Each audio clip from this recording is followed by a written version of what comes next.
I smelled smoke before I saw it. Not the panic kind, not yet. The electric kind, the kind that wafts out of overheated server racks when something's gone very, very wrong, like the scent of a burned USB drive in a lawsuit. My heels clicked hard against the concrete as I walked toward the bay doors of the data center, already holding my breath. The badge reader blinked red. I froze. That badge was my fingerprint, my passport, my goddamn heartbeat in this building. I wrote the access protocol. I helped build the infrastructure under that reinforced floor. There were only 3 people who even understood the guts of this system. 2 of them had already quit. The third was me. I scanned again. Nothing, my picture didn't flash. The door just sat there, dumb and blank. Behind the glass, silence. No blinking lights, no fan hum, no emergency strobes, just a digital morgue. Then came the first Slack ping from my burner laptop, which I'd left open in the break room. 4 messages from Devin. Timestamp between 3:15 and 3:17 a.m. Saturday morning. Just helping the team out, didn't want to bother you, had it escalate your credentials to info root. We're doing a push tonight. All hands. You'll get the memo tomorrow, except I didn't. Because I'd told Devin no on Thursday. Told him I wasn't burning my weekend deploying version 8 of the same broken code. Duct taped by interns and whiteboarded by someone who said synergize the Kubernetes with a straight face. He hadn't liked that. I'd heard the pause in his voice, the ice chip tucked under his sure, no problem. He'd walked away too fast. I'd seen that before in startups before acquisitions, in marriages before affairs. The silence that says this is going to cost you. But I didn't expect this. I didn't expect the badge to shut down. I didn't expect the core system, my system, to vanish from the network like it never existed.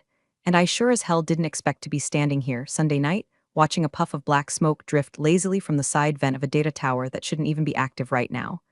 I pulled out my phone. No signal inside the building. Of course not. The shielding here made sure of it, so I ran the emergency bypass. There's a panel behind the 3rd floor vending machine. Nobody knows it's there unless they installed it themselves. I pried it open with my ring. Wires, switches, one ancient terminal that still ran on a private subnet when only I used. I typed in my root command and bypassed the badge lock. Door hissed open. The heat hit me first, then the silence. The servers were off, not crashed off, like someone had cut the main line. No logs, no alerts, no traces. Except for one thing, a post-it note, stuck right on the primary Blade server. Bright yellow, Devin's handwriting. Thanks for the keys, won't be needing you Monday. I blinked. Then I opened the last encrypted snapshot I took Thursday night, and I laughed because Devin had missed something. One line of code, nested, harmless-looking, dormant, and it had just activated 14 minutes ago. Devin thought he was clever, thought he could gut the system, lock me out, and stroll into Monday with a fresh buzzword on his LinkedIn and a smirk on his moisturized little face. What he didn't know, what none of them knew, was that I'd built in a heartbeat monitor. Not for the servers, for them. Every login, every elevation, every backdoor script had to whisper past my tracer. I didn't tell anyone, not because I was paranoid, because I was tired. Tired of being the only adult in a sandbox of overpaid children and CIOs who thought Python was a snake. The snapshot had it all. At 3:11 a.m., Devin ran a silent auth script from his personal laptop.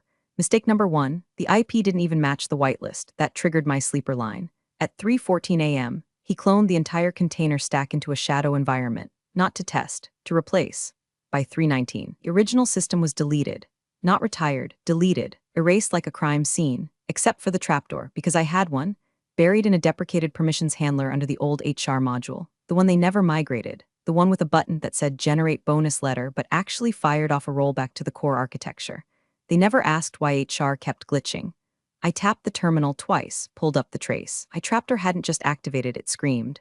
The clone environment, bricked, his scripts, running loops into nowhere, and best of all, the master encryption keys, the ones I never submitted to repo, had wiped themselves clean. Every app, every login, every client dashboard, everything their investors were flying in Monday morning to demo, gone, not maliciously, elegantly, casually, a non-destructive blackout, but I wasn't finished. I opened the admin camera archive. No one had ever changed the default storage rule. That meant every keycard entry, every facial recognition swipe, every mouse movement from Friday 5 p.m. until now, logged and timestamped. There he was, Devin, 3:12 a.m. in the war room wearing gym shorts and that smug Patagonia vest he always claimed was ironic. Behind him, Ryan, UX lead, and one more figure, blurry, short hair, coffee in hand. Kelly, HR, of course, Kelly, who'd always insisted on being just the bridge between leadership and talent. Kelly, who casually dropped into meetings she wasn't invited to.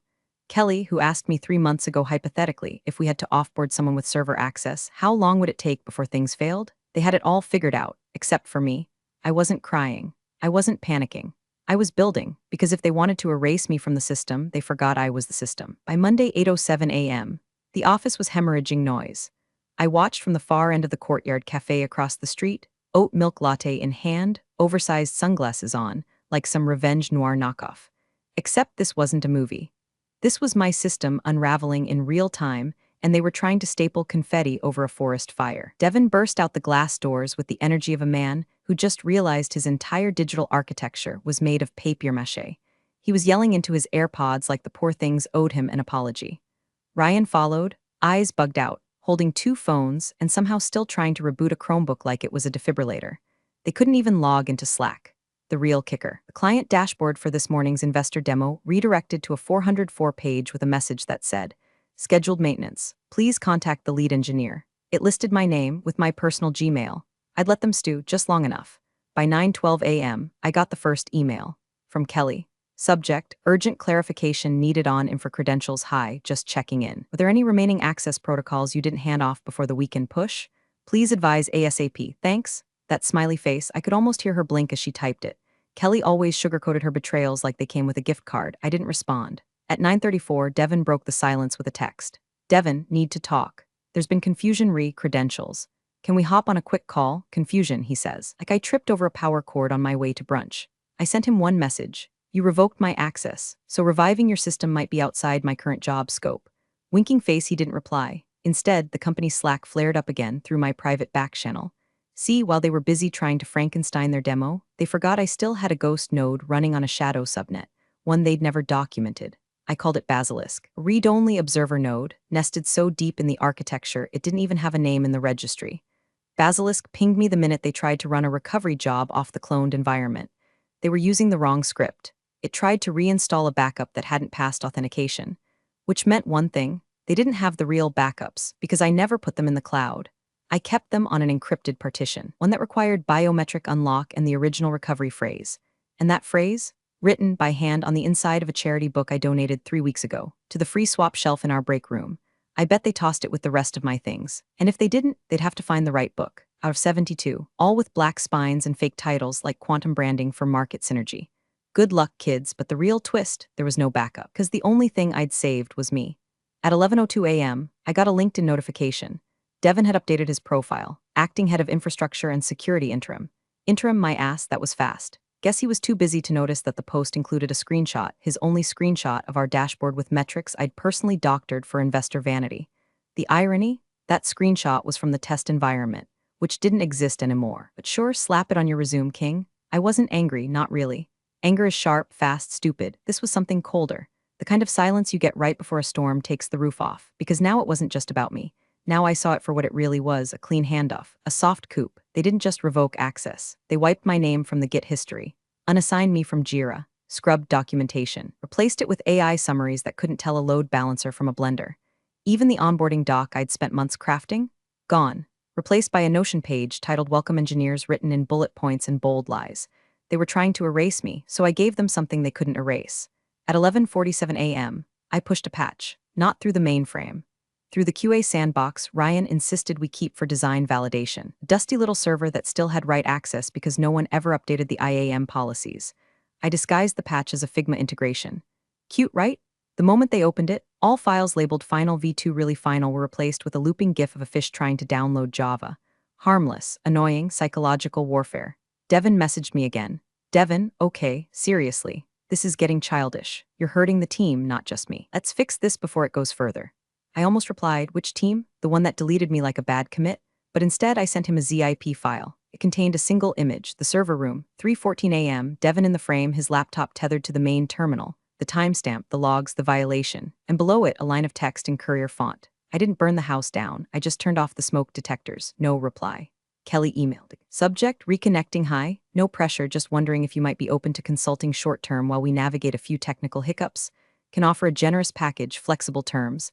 Let me know, that smiley again. She must think my memory's as short as my employment file. I clicked reply. I started typing, then stopped, because at exactly 12:06 p.m., the company website went down, followed by the login portal.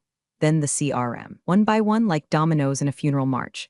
They weren't being attacked, they were just alone. By 1:03 p.m., the Slack whispers turned into sirens. Screenshots leaked, first internally, then to the Casual Friday Devs Discord, and from there Reddit. Oh yes, Reddit.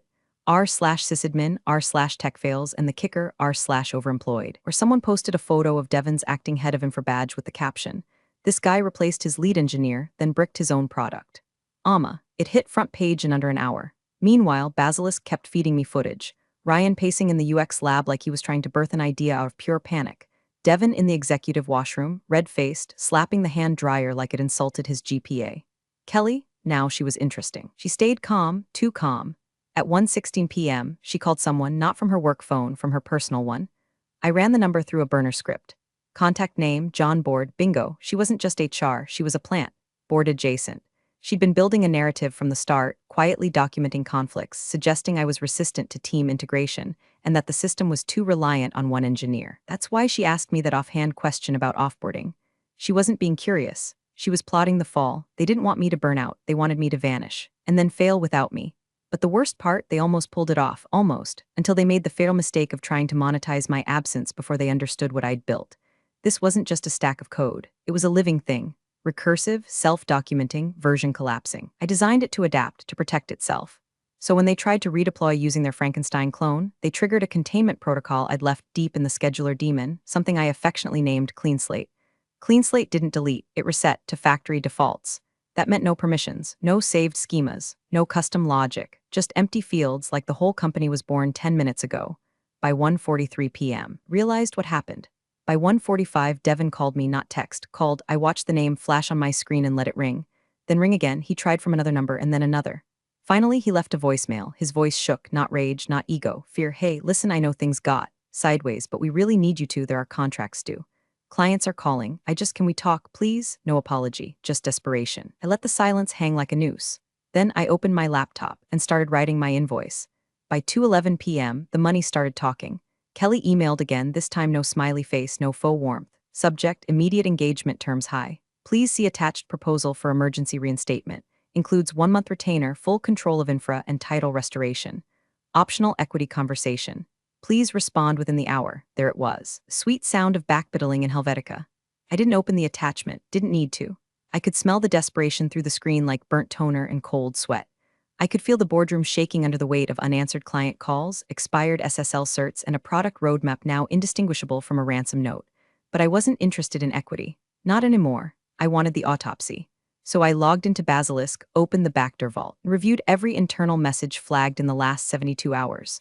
All keywords: my name, access, failover, redundant. It was all there. Devon proposing to sunset the old guard, claiming he had redundant backups and full transition coverage.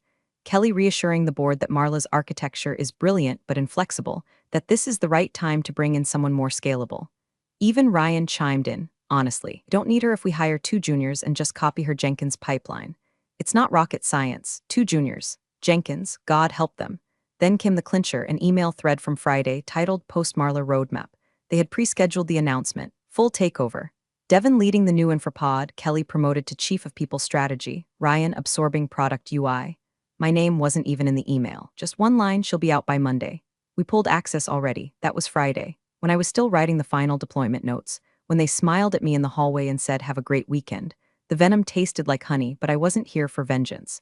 I was here for precision, so I sent one reply to Kelly, CC'd Devon, blind CC'd John from the board.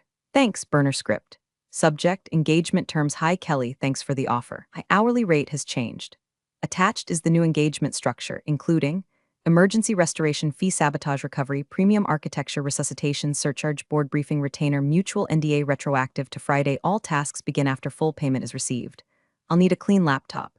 No keyloggers. I'll know. Also, I want Devon out, officially. No advisory title. Gone. You have 27 minutes. Best, Marla. No smiley. No warmth, just the sound of the knife sliding back out. At 2:28 p.m., the phone rang. Not Devon, not Kelly, John, board member, shadow operator. A man who rarely surfaced unless stocks dropped or lawsuits loomed. Marla, he said, his voice smooth as a settlement agreement. You've certainly made your point. I said nothing.